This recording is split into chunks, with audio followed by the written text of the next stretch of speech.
오늘 우리에게 주시는 하나님의 말씀 골로새서 2장 1절부터 5절까지 말씀입니다. 골로새서 2장 1절부터 5절까지 말씀. 저와 함께 한 절씩 교독하시겠습니다. 내가 너희와 라오디게아에 있는 자들과 무릇 내 육신의 얼굴을 보지 못한 자들을 위하여 얼마나 힘쓰는지를 너희가 알기를 원하노니, 이는 그들로 마음의 위안을 받고 사랑 안에서 연합하여 확실한 이해의 모든 풍성함과 하나님의 비밀인 그리스도를 깨닫게 하려 함이니, 그 안에는 지혜와 지식의 모든 보화가 감추어져 있느니라.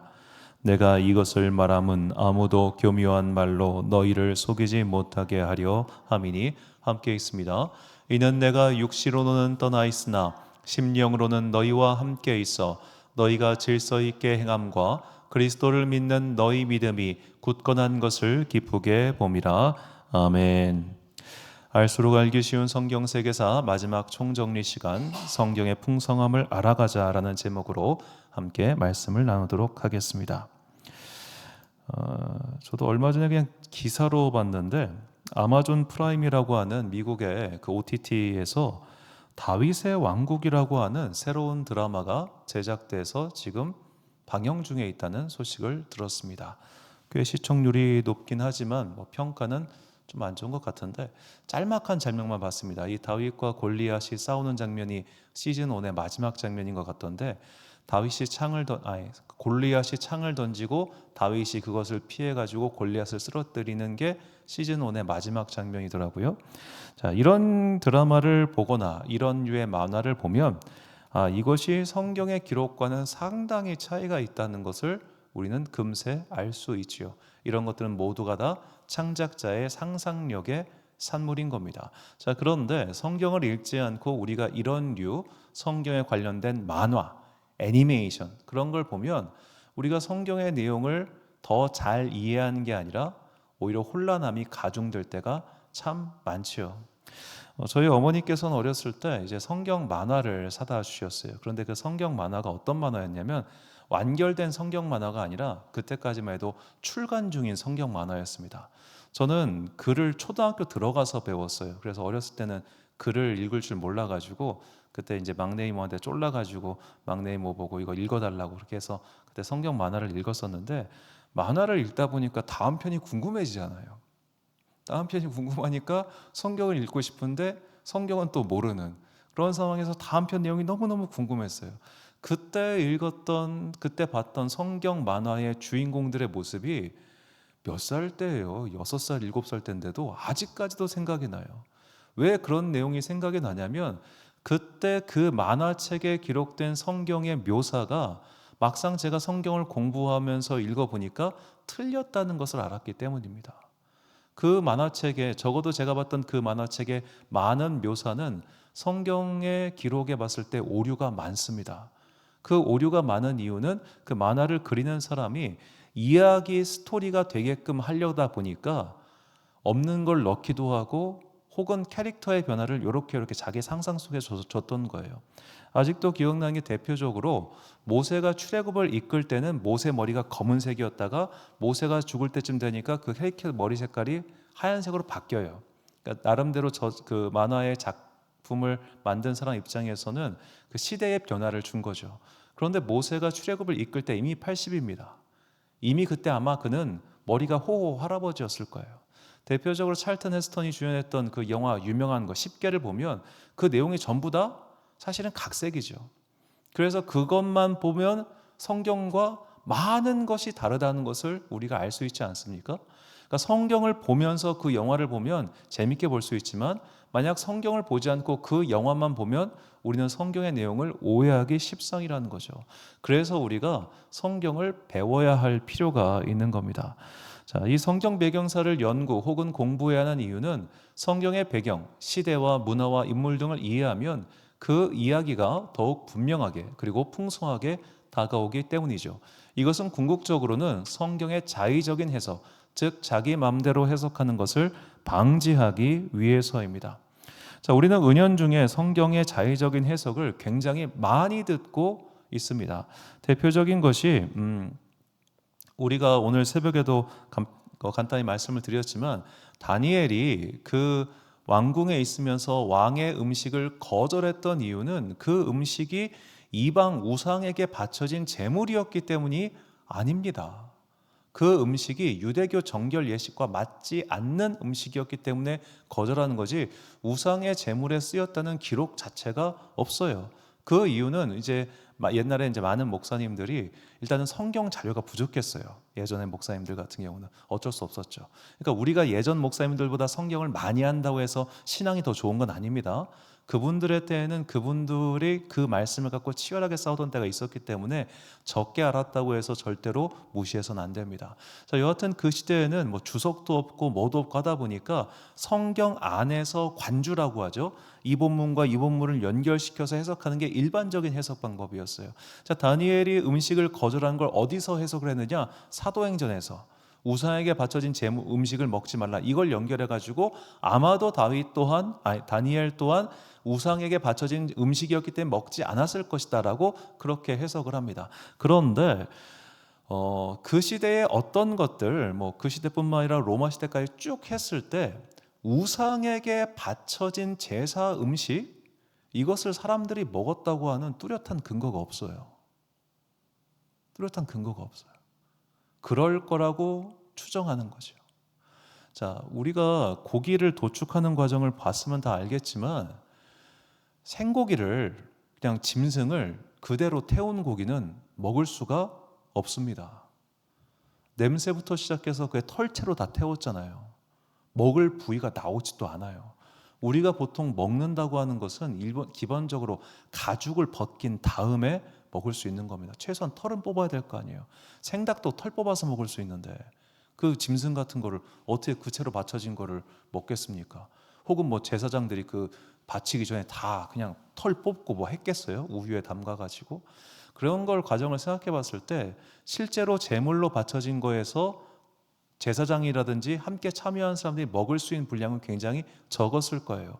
이것은 우리가 유대교에 제사하는 양식대로 다른 종교들도 그렇게 했을 거라고 가정하기 때문에 그렇게 해석을 하는 것이지 반드시 그렇다고 볼 수는 없는 겁니다. 그래서 우리가 성경 배경사, 문화적 배경이든 인물적인 배경이든 그런 것들을 연구함을 통해서 이 본문 속의 여러 가지 내용들을 조금 더 입체적으로 받아들이면서 자의적인 해석을 경계하자는 거죠. 몇 가지만 그냥 대표적으로 소개를 하면, 자, 예를 들어 요셉을 모르는 왕에 대해서는 이집트 왕조의 변화 때문이라고 말씀드렸습니다. 그런데 그 이집트 왕자라고 하는 애니메이션을 보면 이 부분이 어떻게 기록되어 있냐면 아예 이집트 왕조가 이것을 의도적으로 삭제한 것처럼 그렇게 말을 해요. 그러니까 이집트 그 프린스 오브 이집트 그 애니메이션 1, 2가 있잖아요. 첫 번째가 모세였던가 두 번째 모세였던가 하여튼 1, 2가 있는데 그 1, 2 내용에 보면 의도적으로 요셉의 기록을 삭제했다 그렇게 나오는데 그게 아니라 왕조가 바뀌면서 당연히 모를 수밖에 없었던 겁니다. 그리고 다니엘 이야기는 아까 말씀드렸고요. 또 대표적으로 많이 오해하는 것 중 하나가 이 사마리아 여인에 대한 이야기입니다. 자, 우리 요한복음 4장 6절을 보면 이때가 6시라는 표현이 등장해요. 그래가지고 이 유대식 시간 표기는 성경에 나온 제6시에다가 6시간을 더하기 때문에 아마 이 사마리아 여인은 12시 정오에 우물을 뜨기 위해 나왔을 것이다. 그리고 그 뜨거운 정오에 그녀가 물들어 나왔다는 것은 그녀가 따돌림을 당하고 있었던 증거다라고 하면서 이 사마리아 여인이 그 당시에 뭐 남편을 동시에 여러 명 둔 게 아니라 하여튼 뭐 이 남자 만났다 헤어졌다 이 남자 만났다 헤어졌다 이런 걸 반복했으니까 그 동네에서 따돌림을 당했을 것이고 이런 식으로 그 12시라는 시간을 가지고 많은 해석을 한단 말이죠. 그런데 요한복음에서 이 시간 표기를 유대식으로 똑같이 따라면 언제 문제가 생기느냐?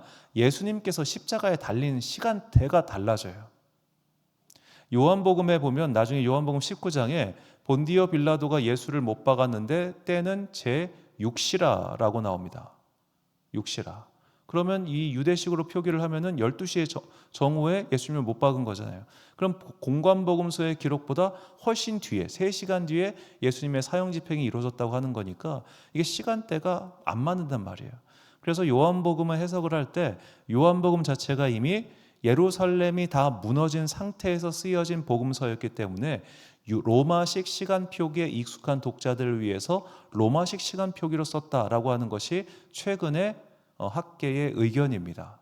물론 통일된 의견은 아니에요. 자, 그런 것들도 우리가 시대적 배경, 문화적 배경을 이해할 때 조금 더 그 내용을 잘못되지 않고 풍성하게 이해할 수 있겠죠. 그러니까 성경 내용을 우리가 자의적으로 해석한 게 너무 많다 보니까 이런 배경사를 좀 충실하게 공부할 필요가 있다는 겁니다. 특히 이제 고대사 같은 경우는 너무 자의적 해석의 영역이 많아요.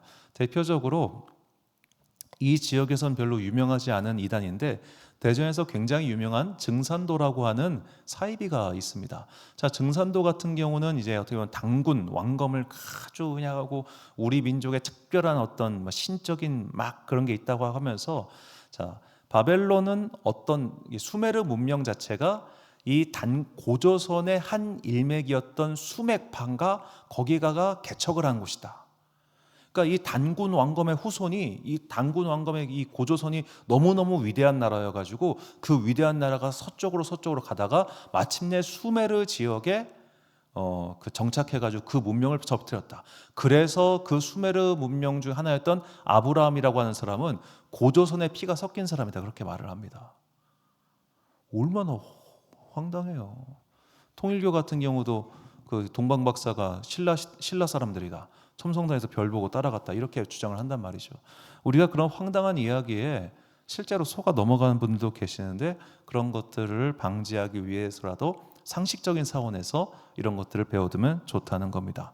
여태까지 우리가 했던 강의 내용들을 간단히 요약해서 중요한 내용만 설명하자면, 첫 번째로 이 아브라함이 이 갈대아 우르를 떠나서 이동을 했던 이유는 그 유대교의 그 탈무드 어딘가에 보면은 그런 말이 나온대요. 아브라함이 우르를 떠난 이유는 이 그쪽 동네에 우상 숭배가 너무 심해가지고 난 더 이상 우상을 섬기지 않기 위해서 갔다라고 그렇게 설명을 한다고 하는데, 아브라함이 이사하기로 결정한 게 아니죠. 데라가 이사하기로 결정한 겁니다. 그의 아버지였던. 그것은 추정하기로는 당시 수메르 문명이 땅의 염분화로 인해서 쇠락하고 있었기 때문에 먹고 살려고 갔다는 겁니다. 자, 그런데 그들이 간 최종 목적지, 그러니까 아브라함의 그 최종 목적지가 왜 이스라엘이었을까? 하나님께서 이집트로 보내지 않으시고 그렇다고 메소포타미아 북쪽에, 그때 터키 쪽에 있는 잘 사는 곳으로 보내지 않으시고 왜 이스라엘 땅으로 보내셨냐? 여기가 낀 땅이기 때문이라는 거예요. 이집트 땅은 그냥 나일강 때문에 가만히 있어도 먹고 살 수 있습니다. 그러니까 고난이 없어요. 고난이 없으면 믿음의 발전도 없고 하나님을 구하지도 않기 때문입니다. 메소포타미아 북쪽으로 가도 마찬가지입니다. 이미 많은 것들이 구축되어 있으니까 거기 가면 안전하겠죠. 그러나 안전하다는 것은 그 문명권에서 벗어날 수 없기 때문에 신앙의 온전함을 지킬 수 없다는 겁니다. 자, 하나님께서 우리에게 원하시는 거룩한 모습을 보면 그런 게 있어요. 하나님은 우리가 완전히 평안해서 모든 것들에서 그냥 만만디하는 걸 원하지 않으세요. 반대로 하나님은 우리가 너무 비루하게 살면서 그냥 비루하게 살다가 비루하게 가는 것도 원하지 않으세요. 그 잠언에 나오는 아굴의 기도가 딱 맞는 기도입니다. 나로 하여금 너무 부유하여 주님을 잊게 하지 마시고 나로 하여금 너무 초라해서 하나님의 이름에 누가 되지 않게 하소서. 그 땅이 이스라엘 땅인 거예요. 나일강의 풍성함에도 벗어나 있고, 그렇다고 메소포타미아 지역에서 벗어나지 못하면 그들한테 흡수당할 테니까. 그래서 그 경계에 낀 그 팔레스타인 땅을 약속의 땅으로 주신 겁니다. 저는 그렇게 보고 있습니다. 그리고 이제 세 번째 보면 이 400년 기간 동안 이집트 노역을 했던 배경은 그 당시에 이 400년 기간 동안 강성했던 사람이 함무라비 대왕이었기 때문이죠. 만약에 그 사람들이 계속해서 아브라함의 후손들, 야곱의 후손들이 그쪽 땅에 이 시대에 남아 있었으면 이 사람들은 모두가 이 바벨로니아에 흡수됐을 겁니다. 그리고 이집트 같은 경우는 그 당시에 이민족을 흡수하는 거에 관심이 없었기 때문에 넌 그냥 저쪽 고센 땅 가서 노동이나 하고 있어, 이렇게 그냥 땅 주고 방치해버린 거예요. 그래서 이제 외국인들 노동력을 가지고 있었고 이집트는 그들을 문명 흡수하는 것엔 관심이 없었기 때문에 400년이라고 하는 시간에도 불구하고 이집트 문명에 그들이 영향을 받지 않았다. 이게 굉장히 사실 중요합니다. 자, 많은 사람들이 성경이 메소포타미아 문명권의 어떤 산물이라고 생각을 하죠. 그런데 그렇게 따지면 성경 안에 오히려 이집트 문명권의 영향이 훨씬 더 강하게 남아 있어야 됩니다. 400년 동안 그들과 함께 살았잖아요. 그런데 성경에는 놀라울 만큼 이집트 문명권에 대한 이야기가 없습니다. 놀랄 만큼 등장하지 않습니다. 그 이유는 이집트 사람들이 그들과 교류를 안 했기 때문이에요. 그리고 그들도 굳이 이집트화 되고 싶은 마음도 없었습니다. 그냥 나일강의 풍성한 여러 가지 과일이나 음식 같은 거는 좋았지만 굳이 그들과 한 몸 하나로 엮여 그럴 생각 자체가 없었죠. 자, 그리고 이제 다윗과 솔로몬이 어떻게 그렇게 강성할 수 있었는가? 바로 이때가 아주 낀 세대. 이집트 문명은 쇠퇴하고 가고 있었고 메소포타미아 문명은 아직 아수르가 등장하기 전에 그런 강한 자가 없었기 때문에 그 틈에 이들이 발전할 수 있었고, 아수르 제국 이야기와 바벨로니아 그리고 페르시아의 이야기를 계속 말씀드렸습니다. 지금 우리가 이제 다니엘 강해를 시작했는데, 다니엘은 바벨로니아부터 시작해서 페르시아 초기까지 있었던 그런 제국의 관료지요. 앞으로 그 이야기를 조금 더 새벽에는 많이 말씀드리도록 하겠습니다. 헬라 제국에 있었고, 헬라 제국의 영향하에 유다 독립 전쟁이 발발해서 헤롯 왕조가 탄생했다는 것. 이 헬라 제국의 영향이 어떠했는가, 그리고 그 결과 어떠한 일들이 벌어졌는가를 우리가 좀 알고 있어야 예수님의 제자들과 예수님의 시대상의 모습을 우리가 조금 더 자세하게 그릴 수 있습니다. 예를 들어 이런 것들은 조금 소설이 도움이 되는데, 제가 읽었던 예수복음이라고 하는 스페인 작가의 소설이 있습니다. 그 소설에 보면 예수님의 일단 아버지죠, 요셉. 이 요셉이 그 당시 갈릴리 반란의 그 혼란기에 십자가에 못 박혀 죽은 것으로 그렇게 소설을 작가는 그려냅니다. 그 해석이 타당한지 타당하지 않은지 일단 차치하더라도 그 시대에 그런 일이 있었고 그 반란이 갈릴리에서 일어났기 때문에 예수님과 같은, 예수님, 베드로와 같은 그런 갈릴리 출신 사람들은 어렸을 때 그 일을 다 겪었다는 거예요. 어렸을 때 나의 아버지, 나의 삼촌, 나의 가족이 그런 사건에 연루돼 가지고 수천 명이 살해당한 기억을 가지고 있었습니다. 예를 들어 좀 말씀드리기 조심스러운 일이기도 합니다만, 이 폭삭 소가수다, 그 드라마의 배경이 언제냐? 제주 4.3 사건 다음이에요. 제주 4.3 사건 다음. 그러다 보니까 그때 워낙 많은 남자들이 죽어가지고 제주도에선 남자가 너무 귀했습니다. 그러니까 그 드라마 보면은 남자는 일 하나도 안 하는데, 오정세 씨 일 하나도 안 하는데 계속 부인이 바뀌잖아요. 그게 어떻게 가능했냐면 남자 자체가 너무 없었기 때문에 그런 일이 가능했다는 거예요. 마찬가지로 예수님 때에 갈릴리에도 그런 강한 살해 사건이 있었기 때문에 그 시대의 배경이 확 달라지는 겁니다. 이걸 알면 조금 더 성경 내용을 우리가 풍성히 볼 수 있겠죠. 그리고 시므온 같은 경우도 그도 이스라엘의 구원을 바라는 자라고 했을 때 그가 살았던 시기를 생각해 보면 그는 이 유대 하스몬 왕가 말기에서부터 이게 헤롯 왕가로 넘어가면서 다시 로마 제국이 들어오는 이 어마어마한 혼란기에서 하나님의 구원을 바라본 사람이었다는 겁니다. 이게 중요합니다.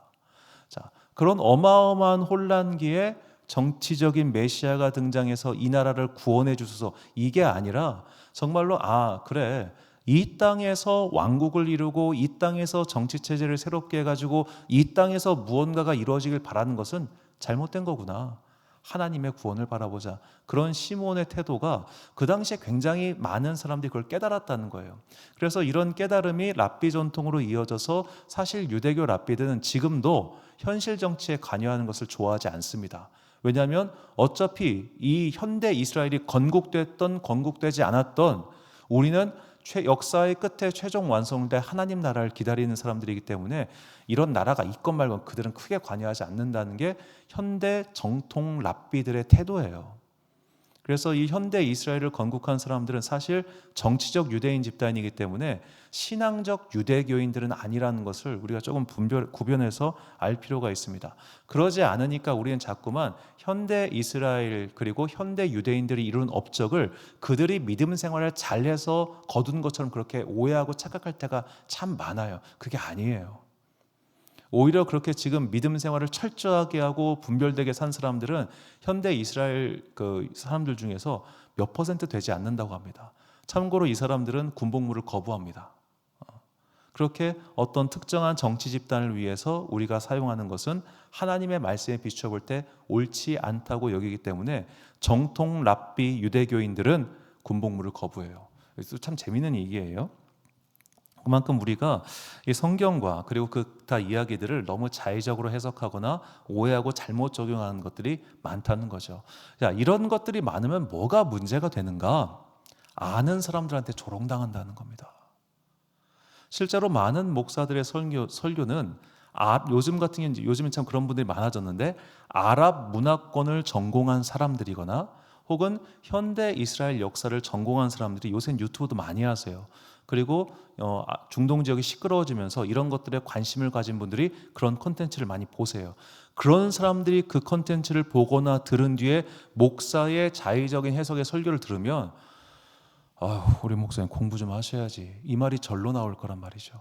그래서 우리가 그런 것들을 어느 정도는 알고 있어야 누군가가 우리를 공격해 오거나 할 때 그것에 대해서 대비를 할 수 있다는 겁니다. 자, 우리나라 사회는 뭐 이게 좋은 일인지 나쁜 일인지 잘 모르겠습니다만 개신교회가 사회의 주류였고 현재까지도 아직 그 영향력이 있습니다. 자, 어느 사회나 그 사회의 주류를 비판하고 그 사회의 주류를 무너뜨림으로써 사회 변화를 꿈꾸고자 하는 세력은 언제나 있어 왔습니다. 그런 자들에게 우리나라에서 그런 사람이 있겠죠. 그런 사람들에게 한국의 개신교회는 매우 공격하기 좋은 타겟이죠. 이것은 우리나라에서만 일어나는 게 아니라 미국도 똑같습니다. 그러니까 전 세계에서 개신교회가 사회의 주류인 나라는 한국과 미국 두 개밖에 없어요. 나머지 기독교 국가들이 하는 것은 전부 다 가톨릭입니다. 그래서 우리가 관심이 없으니까 잘 안 보긴 합니다만 프랑스나 스페인이나 브라질 같은 곳에서 그런 사회의 주류를 공격하는 세력들은 대부분 다 사제를 공격해요. 가톨릭의 비리, 가톨릭 사제들 어쩌고저쩌고 이런 걸 엄청나게 공격하는데 한국과 미국만 그 대상이 개신교회일 뿐입니다. 자, 그런데 가톨릭 교회와 개신교회의 가장 분명한 차이는 뭐냐? 가톨릭 교회는 성경의 권위보다 교회의 권위와 전통을 더 중요하게 여깁니다. 왜냐하면 성경을 정경으로 정한 것도 교회이기 때문에 교회의 권위와 전통은 성경과 동등하다. 이게 가톨릭 교회의 거의 공식적인 입장이에요. 하지만 개신교회는 성경의 권위는 오직 유일무이하다 이렇게 말하고 있기 때문에 그러면 개신교회를 공격하기 좋아하는 사람들이 무슨 공격을 하겠습니까? 바로 성경을 공격합니다. 성경의 무호성을 공격하고요, 성경의 유일성을 공격합니다. 성경은 유일하고 독특한 책이 아니야. 성경은 저 메소포타미아 문명권의 여러 가지 신화와 문학의 영향을 받아서 만들어진 일종의 짬뽕에 불과해 라고 하는 공격을 지금도 많이들 하고 있습니다. 혹은 여러 가지 고고학적 증거물에 따라서 성경의 이야기는 모두가 다 허구야 라고 공격을 합니다. 대표적인 아주 유명한 이야기가 있죠. 이스라엘 민족이 홍해를 건넜다 라고 할 때 이제 20세기 초반까지만 해도 사람들이 이렇게 생각했죠. 그 홍해는 갈대밭이다. 갈대밭. 걔들은 갈대밭을 건넌 거다. 그러니까 무추를 건넜는데 이게 와전되고 와전돼 가지고 바다를 건넜다. 이렇게 바뀌었다라고 그렇게 말들을 합니다. 자, 그런 식으로 사람들은 성경의 무호성, 성경의 유일성을 공격함으로써 이 사회의 주류를 이루고 있는 개신교 세력을 좀 무너뜨리고 싶어 하죠. 이것은 그들이 단순히 사탄의 괴계에 넘어갔기 때문에 그런 것이다 라고 볼 것이 아니라 어느 시대나 그 사회의 주류를 무너뜨림으로써 자신이 주도권을 잡고 싶어 하는 일종의 변화를 꾀하는 세력들이 있어 왔기 때문에 그런 것은 항상 있었다, 역사 속에. 단지 우리가 주류가 되었기 때문에 그런 공격을 당하고 있는 것이죠. 그래서 예수님께서는 우리가 이렇게 마지막 때를 살아갈 때 너희를 공격하는 자들이 있을 것인데 그래서 너희에게 내가 이것을 주겠다라고 약속을 하셨어요. 누가복음 21장 15절을 보면 내가 너희의 모든 대적이 능히 대항하거나 변박할 수 없는 구변과 지혜를 너희에게 주리라. 자, 많은 이들이 교회를 공격하고 더 나아가 성경의 무호성을 공격하는 이 시절에 우리에게 필요한 것이 뭐냐? 그런 공격으로부터 자신의 믿음을 지키고 더 나아가 야, 내가 잘 몰라서 그러는데 너 혹시 이거 알아? 내가 얼마 전에 유튜브를 보니까 누가 이런 얘기를 하는데 진짜일까? 라고 물어보는 자들에게 대답할 수 있는 구변과 지혜를 얻기 위해서 우리가 이런 공부를 해야 된다는 것이죠. 이런 것을 가지고 있을 때 비로소 여러 가지 공박에도 불구하고 우리의 믿음이 점차 나아질 수 있다는 겁니다. 왜냐하면 우리는 하나님을 못 보잖아요. 예수님을 못 보잖아요. 보지 못하기 때문에 알아가기 위한 노력이 필수적이라는 겁니다.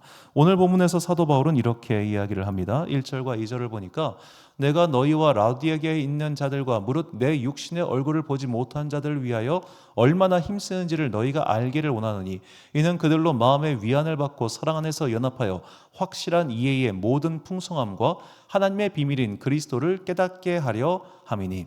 자, 얼굴을 보지 못했다. 직접 얼굴을 보고 만나가지고 제자 훈련도 하고 교육도 하고 공부도 해야 되는데 그러지 못해가지고 서신으로나마 너희에게 이런 것들을 알려주는 거야 라고 합니다. 이렇게 하는 목적이 뭐냐면 결국에는 모든 것들을 이해해서 그리스도를 깨닫게 하려 함이라는 거예요. 이렇게 해서 마음의 위안을 얻고 사랑 안에 연합하여 그리스도를 깨달으면 어떤 일이 벌어지는가? 본문 4절을 보니까 내가 이것을 말하면 아무도 교묘한 말로 너희를 속이지 못하게 하려 함이니. 바꿔 말하면 성경을 모르면, 성경이 어떻게 쓰여졌고 이 내용이 무엇인지 모르면 우리는 교묘한 말에 속아 넘어가서 누군가에게 조종당할 수밖에 없다는 겁니다. 성경 해석은 얼마든지 자의적인 것으로 바뀔 수 있습니다. 왜냐? 성경은 2000년 전 혹은 3000년 전 그보다 더 고대의 언어와 문화적 배경에서 쓰여졌기 때문에 이것을 그냥 오늘날 내 멋대로 적용시켜가지고 내 멋대로 이야기할 수 있어요. 저도 이 얘기 제가 자주 말씀드리는데 저 어렸을 적에 지금도 살아계신 그 유명한 목사님이 저한테 그렇게 말씀하셨습니다. 물론 이제 집회 중이었지만 염색하면 하나님도 못 알아봐. 매니큐어 바른 것들 교회 떠나. 어딜 화장하고 교회를 와. 이렇게 얘기하셨어요. 지금으로서는 상상도 못할 일이지만 한 30몇 년 전에는 그게 가능했던 것 같아요. 자, 그런 식으로 성경의 내용을 자기 마음대로 자의적으로 해석한 대표적인 사례. 여자들은 교회에서 잠잠해. 머리에 이거 쓰고 와. 그런 거 아니겠습니까? 자, 우리가 이런 모든 것들을 그냥 멋대로 해석해버리면 문제가 많아져요. 진리에서 멀어져요. 교묘한 말에 속임수를 당할 수밖에 없기 때문에 우리가 공부를 해야 된다는 것이죠. 그래서 성경 공부의 궁극적인 목적은 그 시대의 말, 이 성경 시대의 말을 이 시대, 오늘 내가 이해할 수 있고 내가 적용할 수 있는 말로 바꾸는 겁니다. 이것을 간단히 말하면 성경의 번역과 해석과 적용이죠. 우리가 큐티를 하는 이유는 바로 이런 이유인 겁니다. 그렇게 적혀있는 말을 오늘 내가 살아갈 수 있는 지침대, 나침판, 기준으로 삼기 위해서 우리는 공부하는 거예요. 그래서 우리는 연구하는 거예요. 그래야만 그것을 명확하게 그릴 수 있고 잡된 말들에 속지 않기 때문입니다. 이제 이렇게 16강의 모든 과정을 마치면서 우리의 이 과정들이 성경을 읽을 때 풍성해지고 또 무엇보다 이게 이런 뜻이었구나, 이게 이런 이야기였구나 라는 그 재미를 알아가기를 원합니다. 그러면 재밌어요. 자, 우리가 하나님을 사랑한다고 하면서 그분을 아는데 아무런 관심이 없다면 그게 사랑이겠습니까? 사랑이라고 하는 것은 때로는 조금 집착적으로 그 사람을 알기 위해서 얘는 어떤 사람이지? 얘는 무엇을 좋아하지? 얘는 과거에 어떤 말을 했지? 그런 것들을 알아가고자 하는 마음이 사랑 아닙니까? 자, 그런 하나님을 사랑하는 마음이 있을 때 우리는 성경이 궁금해지고 알 수밖에 없는 것이죠. 그리고 그렇게 알면은 더욱더 그분을 사랑하게 될 것입니다. 자, 우리가 이렇게 지혜를 갖추어 나갈 때 우리는 마침내 이 땅을 살아가는 동안 끝까지 믿음을 지켜서 하나님께서 원하시는 그런 사람이 될 것이죠. 자, 우리가 나의 생각과 다른 하나님의 말씀에 순종할 때 바른 길을 잊어버리지 않는다는 것을 잊지 마시고 이 사도 바울의 권면을 우리의 고백으로 삼기를 간절히 소망합니다. 에베소서 5장 15절부터 17절 그리고 디도서 2장 8절 말씀 한 목소리로 봉독하겠습니다. 시작. 그런즉 너희가 어떻게 행할지를 자세히 주의하여 지혜 없는 자 같이 하지 말고 오직 지혜 있는 자 같이 하여 세월을 아끼라. 때가 악하니라. 그러므로 어리석은 자가 되지 말고 오직 주의 뜻이 무엇인가 이해하라. 책망할 것이 없는 바른 말을 하게 하라. 이는 대적하는 자로 하여금 부끄러워 우리를 악하다 할 것이 없게 하려 함이라. 아멘. 사랑하는 지혜빛 광성교회 성도 여러분, 그리고 이 수요일 함께 말씀을 공부하고 함께 주님께 예배하는 귀한 주님의 자녀 여러분, 공부하는 거 싫죠? 누가 공부하는 게 좋겠습니까? 그러나 사람은 여하튼 세월만 지낸다고 지혜로워지는 것이 아니라 아는 것만큼 지혜로워집니다. 우리가 하나님께서 이 말씀 안에 감추어 놓으신 그 수많은 풍성한 은혜를 얻기 위해서는 공부가 조금은 필요합니다. 공부가 만능은 아니지만 그걸 공부 많이 하면 모두가 신앙 좋아지게요? 그것은 아니지만 공부가 필요하다는 것을 우리가 부인할 수는 없겠죠. 때로는 힘들고 지겨울 수 있겠지만 성경을 알아가고자 하는 이런 노력 그리고 하나님을 더욱더 간절히 사랑하고자 하는 우리의 마음이 결합될 때 우리는 이 땅을 살아가는 동안 악의 교묘한 꾀임에 넘어가지 아니하고 굳건히 믿음을 지키다 하나님께서 우리를 부르시는 그날 주님을 뵙게 될 것입니다. 그 믿음의 온전함과 오롯함을 지키기 위해 이 땅을 살아가는 동안 열심히 하나님의 말씀을 공부하고 그 말씀을 이 땅에서 실현해 나가는 여러분과 제가 되시기를 주님의 이름으로 축원합니다. 기도하겠습니다. 사랑과 내가 풍성하신 아버지 하나님, 이 땅을 살아가는 동안 우리가 하나님의 말씀과 그 뜻을 분별하여 악한 길에 빠지지 아니하고 어리석은 자들의 꾀임에 넘어가지 아니하며 특별히 이 시대에 우리를 공격하는 악한 자들의 공격으로부터 우리의 믿음을 지킬 수 있도록 우리에게 말씀을 이해할 수 있는 지혜를 내려 주옵소서. 열심히 공부하고 열심히 듣고 그리고 그것을 실천해 나가는 가운데 우리의 믿음과 하나님을 알아가고자 하는 올바른 지식이 내 안에서 굳건히 결합하여 결코 흔들릴 수 없는 믿음의 반석으로 굳어지기를 간절히 소망하오며 이 모든 말씀 우리 구주 예수 그리스도의 이름으로 기도드립니다. 아멘.